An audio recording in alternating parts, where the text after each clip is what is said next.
जय श्री राम। सनातन पॉडकास्ट में आपका बहुत बहुत स्वागत है। और आज की इस वीडियो में हम बहुत ही एक गहन विषय के बारे में चर्चा करने वाले हैं।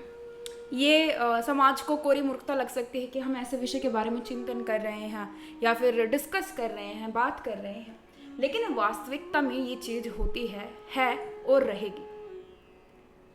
हमारे जितने भी बड़े संत महात्मा होते हैं, उन्होंने इस विषय के बारे में बहुत गूढ़ता से बताया है। गलती हम करते हैं कि हम ठीक से पढ़ते नहीं, हम ठीक से शोध नहीं करते हैं और फिर हम कहते हैं कि इस चीज़ का कोई अस्तित्व है ही नहीं। आज की इस वीडियो में हम बात करने वाले हैं कि प्रेत क्या है, कौन बनता है प्रेत वास्तविकता में। अगर आत्मा नित्य है, शाश्वत है, जो हमेशा सदैव बने रहने वाली है, तो फिर बीच में जो ये चीज आती है, एक एलिमेंट आता है, तत्व आता है, प्रेत नामक तत्व, ये क्या है? एक आपने देह को देखा, आपने देह को स्वीकार कर लिया कि ये जो शरीर है जिसको हम प्रत्यक्ष रूप से देख पा रहे हैं, ये है। दूसरा, आपने आत्मा के बारे में पढ़ा, ठीक है, आपने आत्मा के बारे में चिंतन किया कि ऐसी कोई चीज है, ऐसा कोई तत्व है जो सदैव विद्यमान रहता है, सदैव शाश्वत रहता है। लेकिन उसी के बीच में एक ऐसी अवस्था आती है जिसको हम प्रेत नाम से जानते हैं। भगवान आदि शंकराचार्य जी की अगर विवेक चूड़ामणि को पढ़ा जाए तो उस पुस्तक में इसका बहुत गहनता से वर्णन किया गया है। प्रेत को समझने के लिए हमें सर्वप्रथम स्थूल शरीर क्या है और सूक्ष्म शरीर क्या है, इस बात का पता होना चाहिए। तो ये बात मैं आपको आदि शंकराचार्य की विवेक चूड़ामणि से ही समझाऊंगी कि उन्होंने इस बारे में क्या वर्णन किया है। अभी मैं आपको पढ़ के बताती हूँ कि आदि शंकराचार्य जी के अनुसार स्थूल शरीर क्या है और आदि शंकराचार्य जी के अनुसार सूक्ष्म शरीर क्या है। तो यहाँ पे शरीर के दो भेद होते हैं, शरीर के दो प्रकार आपको बता दिए गए हैं कि एक हमारे पास स्थूल शरीर है और दूसरा हमारे पास सूक्ष्म शरीर है। ये जो सूक्ष्म शरीर होता है, हम कहीं ना कहीं सोचते हैं कि सूक्ष्म शरीर को आत्मा कह रहे हैं, लेकिन वास्तविकता ये नहीं है। स्थूल, सूक्ष्म और आत्मा, ये तीन अलग अलग अवस्थाएं हैं। स्थूल शरीर वो है जो आपकी देह है, जिसको आप देख रहे हैं। सूक्ष्म शरीर में आपकी ज्ञानेंद्रियां, कर्मेंद्रियां और आपका अंतःकरण चतुष्ट यानी कि मन, बुद्धि, चित्त और अहंकार आ जाता है, तो वो सूक्ष्म शरीर आपका बनाता है। आत्मा एक तत्व जो सदैव विद्यमान है, रहेगा, था, है और हमेशा रहेगा, नित्य, निरंतर। आत्मा के बहुत सारे गुणों की ऐसे व्याख्या दी जाती है। सर्वप्रथम हम बात कर लेते हैं कि आदि शंकराचार्य जी ने, भगवान श्री आदि शंकराचार्य जी ने क्या बोला हुआ है, क्या विवेक चूड़ामणि में क्या वर्णन दिया हुआ है। ठीक है, तो यहाँ पर हम स्थूल शरीर के बारे में बात करते हैं। भगवान श्री आदि शंकराचार्य जी क्या कहते हैं, स्थूल शरीर का वर्णन किस प्रकार कर रहे हैं, वो आपको एक बार देखना है। आदि शंकराचार्य जी कहते हैं कि मज्जा, अस्थि, मेद, मांस, रक्त, चर्म और त्वचा, इन 7 धातुओं से जो बनता है, और चरण, जंघा, छाती, भुजा, पीठ और मस्तक आदि अंगोपांगों से युक्त मैं और मेरा रूप से प्रसिद्ध इस मोह के आश्रय रूप देह को विद्वान लोग स्थूल शरीर कहते हैं। तो यहाँ पे क्या बताया हुआ है, जो स्थूल शरीर है वो 7 धातुओं से बनता है। मज्जा, अस्थि, मेद, मांस, रक्त, चर्म और त्वचा, इनके बिना स्थूल शरीर नहीं बन सकता। ठीक है, मेरे पास त्वचा भी है, रक्त भी है, और इनके बिना ये स्थूल शरीर काम भी नहीं कर सकता। ये देह जो है ये काम नहीं कर सकती। और बाकी सभी अंगोपांगों से युक्त, यानी कि जितने भी अंग हैं शरीर में, उनके नाम लेते हैं और फिर कहते हैं मैं और मेरा नाम से, जिसे हम संबोधित कर रहे हैं कि ये शरीर मेरा है, ये शरीर तुम्हारा है, तुम्हारे शरीर में ये बीमारी है, मेरे शरीर में फलाना बीमारी है। जो इस प्रकार से हम संबोधित कर रहे हैं उसको विद्वान लोग क्या कहते हैं, स्थूल शरीर कहते हैं। तो ये हुआ स्थूल शरीर की डेफिनेशन।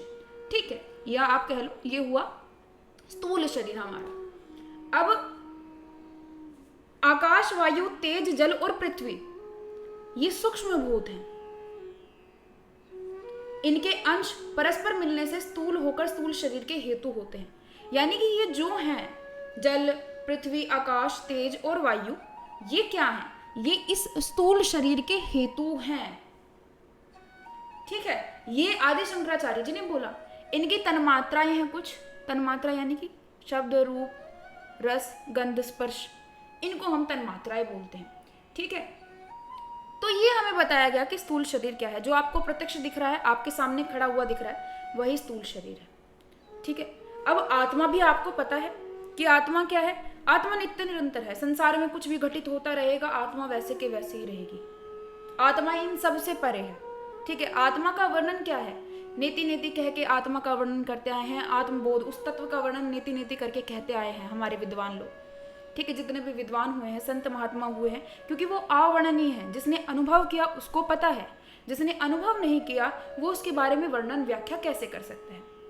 पर हमें ये पता चलता है कि एक चीज तो ऐसी है जो हमें प्रत्यक्ष सामने खड़ी हुई दिखाई दे रही है, और एक चीज ऐसी है जो हमें पता है कि वो नित्य निरंतर शाश्वत है। सब खत्म हो जाएगा, प्रलय आ जाएगी संसार में, वो तब की भी यही रहनी है। वो साक्षी है, साक्षी बन के बैठी हुई है और सब कुछ देख रही है। अब सूक्ष्म शरीर आता है। अगर इस स्थूल शरीर में मन नहीं होता, अगर इस स्थूल शरीर में कर्मेंद्रियां या फिर ज्ञानेंद्रियां नहीं होती जिनसे आपको ज्ञान प्राप्त होता है, ठीक है, कि आपने तवे को छू दिया, वो साइंस की पुस्तक में दिखाते कि तवे को छू दिया, आपकी बॉडी ने रिएक्ट किया, आपने हाथ पीछे कर लिया, वो हमें ज्ञान हुआ कि वो चीज बहुत गर्म है और अगर आपने हाथ पीछे नहीं हटाया तो आपका हाथ जल जाएगा। तो ये कॉन्सेप्ट इस तरीके से काम कर रहा है। समझ में आया इतना? तो अगर वो चीज ना हो तो क्या हमारी देह पर कोई प्रभाव होगा? अगर हमारा मन ना हो तो क्या हमारी देह पर कोई प्रभाव होगा? नहीं होता है। हम जितने भी विचार कर रहे हैं वो हमारे अंतःकरण से कर रहे हैं। हमें जितनी भी चीजों का बोध है वो हमारे अंतःकरण से होता है। अगर वो अंतःकरण ना हो, वो सूक्ष्म शरीर ना हो, तो क्या स्थूल शरीर काम करेगा? नहीं करेगा। ठीक, तो फिर क्या होगा? आप जले जा रहे हो, आग में बैठे हो, आपके ऊपर प्रभाव ही नहीं पड़ रहा। ये चीज यहाँ पे देखने योग्य है। अब यहाँ पर हम आदि शंकराचार्य जी की बात पे ही कहते हैं। ठीक है, आगे बढ़ते हैं। और इन्होंने स्थूल शरीर के साथ साथ एक और चीज का वर्णन दिया, किसका? सूक्ष्म शरीर क्या होता है। सूक्ष्म शरीर में क्या आती है? वाग आदि 5 कर्मेंद्रियां, श्रवण आदि 5 ज्ञानेंद्रियां, प्राण आदि 5 प्राण, आकाश आदि 5 भूत, जो कि स्थूल शरीर के हेतु हैं, लेकिन हिस्सा किसका है? वो आपके सूक्ष्म शरीर का हिस्सा है। ठीक है, बुद्धि आदि अंतःकरण चतुष्टय, यानी कि अंतःकरण चतुष्टय क्या हुआ? चतुष्टय का मतलब होता है 4, मन बुद्धि चित्त और अहंकार। तो अंतःकरण चतुष्टय, अविद्या तथा काम और कर्म, यह पुर्यष्टक अथवा सूक्ष्म शरीर कहलाता है। ठीक है, अब यहाँ पर आपने एक चीज देखी, अविद्या, अज्ञानता, तो ये सूक्ष्म शरीर की अवस्था है। हम जितने भी विचार करते हैं, हम जितने भी हमारे शरीर में द्वेष आता है किसी के प्रति या फिर किसी के प्रति कोई विकार हम कर लेते हैं, वो सारा किसका है? सूक्ष्म शरीर का है। तो यहाँ पर आपको ये पता चल गया होगा कि सूक्ष्म शरीर क्या है। ठीक है, अब प्रेत कौन बनता है? अब आप सारा कार्य जो भी कर रहे हैं संसार में, वो सारा अपने सूक्ष्म शरीर से कर रहे हैं। ठीक है, आप अपने मन को चला रहे हैं या आपका मन जो विचलित है वो आपका सूक्ष्म शरीर है। अब उसी मन में हम, कहा जाता है श्रीमद् भागवत गीता में कि जो ये मन है यही आपका सबसे बड़ा मित्र होता है और यही आपका सबसे बड़ा दुश्मन होता है, ऐसा बोला जाता है। ठीक है, ऐसा लिखा गया है, ऐसा भगवान श्री कृष्ण जी ने कहा है अपनी वाणी में कि जो ये मन है यही सबसे बड़ा दोस्त है और यही सबसे बड़ा शत्रु है। अब जब मन, हमारी ये जो ज्ञानेंद्रियां और कर्मेंद्रियां हैं, ये समस्त संसार के इस कांटेक्ट में आई, उसके साथ लिप्त हुई, तो अब किसी के मन में इतना है, उसकी निर्णय शक्ति इतनी है अंतःकरण की, बुद्धि की, कि उसने कहा कि मैं अच्छे कर्म करूंगा। लेकिन किसी की निर्णय शक्ति इतनी है कि उसने बोला कि मैं बुरे कर्म करूंगा। बुरे कर्म करते ही शरीर में मलिनता, मलिन अवस्था आ जाती है। ठीक है, अब जब इस मलिनता की तरफ हम बढ़ते चले जाएंगे और हम संकल्पित हो जाएंगे उसमें, तब ये जो संकल्प है इसको हम क्या कह रहे हैं? प्रेत कह रहे हैं। यानी कि आप भले ही मर जाओ, आप भले ही आपकी जान निकल जाए, आपका शरीर त्याग दो, लेकिन बाद तक भी आपके संकल्प बचे रहते हैं। पुनर्जन्म का जो सारा कॉन्सेप्ट है वो इसी बात पे है कि ये संकल्प कैसे काम कर रहा है। अब एक छोटा बच्चा है, उसने आज तक जब मौत को देखा नहीं, तो उसको कैसे पता कि मौत से डरना होता है, कि कोई आगे से कार आ रही है, एक्सीडेंट होने वाला है। उसको नहीं पता कि उससे वो मर जाएगा, मौत कैसे दिखती है, लेकिन उसको फिर भी भय लग रहा है। वो उसका संकल्प है, क्योंकि वो पहले भी पिछले जन्म में, पूर्व जन्म में डरता आ रहा है। अब जो ये हमारा मन का संकल्प मलिन हो जाता है, इसी अवस्था को हम प्रेत के नाम से जानते हैं। अब यहाँ पर एक प्रश्न ये उठता है कि ये जो संकल्प है ये कैसे प्रभावित करता है दूसरे व्यक्ति को। किसी व्यक्ति का खुद का संकल्प बहुत कमजोर था, ठीक है, खुद की मनोशक्ति, प्रबल इच्छा जो होती है उसकी बहुत कमजोर थी, कि कोई आया, किसी ने अपना विचार थोपा हमारे ऊपर और हमें वो प्रभावित कर गया। वो नेगेटिव भी हो सकता है विचार, ठीक है। जब किसी का नेगेटिव विचार हमें बहुत जल्दी प्रभावित करता है, इसका अर्थ ये है कि हमारी मनोशक्ति जो है, मनोदशा जो है, वो बहुत कम है। उसने हमें प्रभावित किया, हमें जकड़ लिया। जब हमारा खुद का विचार मलिन हो गया, तो अब संसार की जितनी भी मलिनता है वो हमें और प्रभाव में करेंगी। ऐसा होता है ना कि कोई नेगेटिव चीज आप सोच रहे हो तो 100 नेगेटिव चीज साथ में आती है, ठीक है। तो जब आपके खुद की ही मन की जो सत्ता है वो मलिन हो गई, तो जितने भी मलिनता अब संसार में है, प्रेत रूप में स्थित है, वो भी आपके मन पर प्रभाव डालेगी और वो आपको धीरे धीरे धीरे धीरे खा जाएगी। तो इस प्रकार से ये मलिनता, ये प्रेत जो है शरीर पर प्रभाव डालता है। आगे की तरफ बढ़ते हैं। क्या नाम जपने से क्या हो रहा है, ईश्वर का नाम लेने से क्या हो रहा है? जब आप ईश्वर को पुकारते हैं, तब आप उनके गुणों का स्मरण करते हैं, उनको बार बार याद करते हैं। आपकी जो उच्च अवस्था है, यानी कि आपका जो आत्मबोध है, आप उसको बार बार निरंतर उस तक पहुंचने का प्रयास कर रहे हैं। आप अपनी जो पहले की अवस्था है उसमें पहुंचने का अभ्यास कर रहे हैं। आप लड़ रहे हैं वहां पे, ठीक है। जब आप लड़ना बंद कर दोगे, प्रेत आप पर हावी हो जाएगा। जब तक आप लड़ रहे हो, कोई आपको कुछ बिगाड़ नहीं सकता। इसलिए हमारे मन का संकल्प होना, तेज होना, तीव्र होना बहुत आवश्यक है। ये चीज यहां पर आपको समझ में आ गई होगी कि जब तक हमारे मन का संकल्प कमजोर है, तब तक ये चीजें हमें प्रभावित कर सकती है। ओरा क्या होता है? ओरा यही तो होता है। ओरा कोई ऐसे थोड़ी ना कि भाई बहुत कुछ है, कि ऐसे एकदम से जादू सा निकलेगा शरीर से बाहर और सब कुछ नष्ट हो जाएगा। ओरा आपके मन का संकल्प ही है कि आपका जो विचार है, जो आपने मानसिक रूप से भी सोचा है, वो दूसरे व्यक्ति को किस प्रकार प्रभावित करेगा। यही तो हुआ।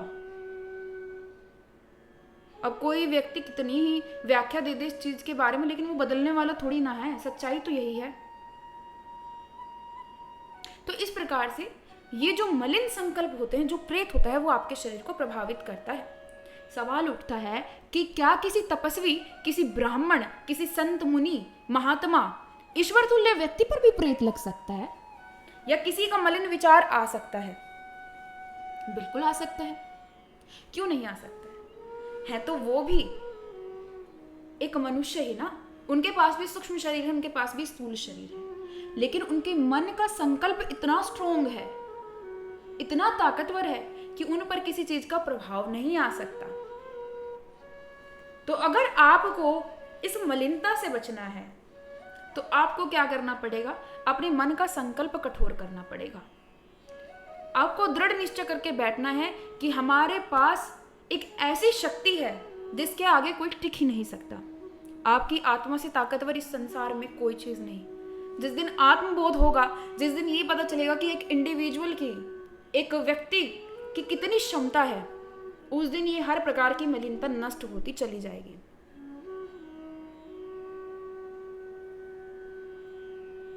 तो ये है सूक्ष्म शरीर की व्याख्या, स्थूल शरीर की व्याख्या। प्रेत क्या होता है, प्रेत कैसे बनता है, प्रेत क्यों आपको पीड़ित कर रहा है। सारी चीजें याद रखना। हमेशा कमजोर व्यक्ति पर ही सारा प्रभाव आता है गलत चीजों का। जो व्यक्ति ताकतवर होगा, जिसके मन का संकल्प ताकतवर होगा, वो देख के निकल जाएगा। इफेक्ट कौन होने वाला है, किस पे अफेक्ट आने वाला है? एक सामान्य मनुष्य पे जिसका मनोबल कमजोर हो गया है, जो टूट चुका है अंदर से। तो ऐसी अवस्था मत आने दीजिए जिसमें आप टूट जाओ, जिसमें आप बिखर जाओ, क्योंकि उस समय ये चीजें आप पर हावी हो जाएंगी। तो यहां से पता चलता है कि एक संकल्प रखना, एक संकल्प में कितनी ताकत होती है। संसार में जितने भी व्यक्ति बहुत ऊंचे उठे हुए हैं, बिना संकल्प के कुछ नहीं है, उनका संकल्प काम करता है। कोई महात्मा बहुत दूर बैठा हुआ है, उसका संकल्प पूरी सृष्टि के लिए काम करता है, उनका संकल्प इतना स्ट्रोंग होता है। तो ये चीज है, ये कॉन्सेप्ट है। और अगर अभी भी लोगों को ये लगता है कि भाई इन विषयों के बारे में बताया नहीं गया है, या जिस पुस्तक से आपने पढ़ा है उसमें कहाँ ऐसा लिखा है, लेकिन आपने पढ़ा गलत है, आपने इंटरप्रेट, आकलन गलत किया है। जब आप बहुत छोटे छोटे शब्दों पर बहुत ध्यान केंद्रित करेंगे, तब महात्मा जो होते हैं वो बहुत ही सूक्ष्म रूप से ज्ञान देते हैं, बहुत ही सूक्ष्म रूप से। जिसको समझना होगा वो समझ जाएगा, जिसकी पात्रता होगी वो समझ जाएगा, जिसकी पात्रता नहीं उसको ये व्याख्या कभी समझ नहीं आ सकती। क्योंकि लोगों को केवल फिर भी ये लगता है कि ढोंग है, ढकोसला है, अंधविश्वास है। लेकिन इस संसार में अगर किसी शब्द की उत्पत्ति हुई है तो वो झूठ कभी नहीं हो सकता, वो कहीं ना कहीं से आया है, कुछ ना कुछ कॉन्सेप्ट उसके पास है। ठीक है, आप जाके इंसीडियस देख लेते हो, इंसीडियस देखी, आपको एक सूक्ष्म संसार से कनेक्ट कर दिया गया है मूवी में। वो आप लोगों ने मान लिया, अरे भाई अंग्रेज कुछ भी कर सकते हैं। अरे हम भाई सनातन धर्म के, सनातन धर्म चाहे ना, उनको अभी क्या है, अभी सनातन धर्म सिर्फ ये बोला हुआ है कि हम क्या चीज हैं, हमारे पास क्या क्या है। जिस दिन वो अवस्था याद आ गई ना, उस दिन संसार में कोई आपके आगे टिक नहीं पाएगा। केवल बोध बाकी है, भूल गए हैं, क्योंकि मलिनता संसार में इतनी है। जो चीज पढ़नी चाहिए, देखनी चाहिए, सुननी चाहिए, अपनी कथाओं से विश्वास खोते जा रहे हैं, जबकि वास्तविक रूप वही है। ठीक है, अंग्रेजों को देखेंगे, भली भांति की जो वीडियोस प्रचलित हैं, जो चलचित्र चलते हैं आपके सामने यूट्यूब पे, इंस्टाग्राम पे, वो देखेंगे, लेकिन जो वास्तविक ज्ञान है उसको किसी को नहीं देखना। इस वजह से ये जो बोध है, ये करने में आपको ज्यादा समय लग रहा है। जय श्री राम। आज की वीडियो में बस इतना ही। उम्मीद करती हूँ कि आप लोगों को ये वीडियो पसंद आया होगा और जिन चीज़ों की आप खोज कर रहे थे, उन चीज़ों के बारे में आपको कुछ ज्ञान यहाँ से प्राप्त हो गया होगा। और अगर आपको किसी और विषय पे वीडियो चाहिए, किसी और विषय के बारे में चिंतन, आकलन चाहिए, तो वो आप कमेंट सेक्शन में डाल सकते हैं। आप सभी को जय श्री राम। हर हर महादेव।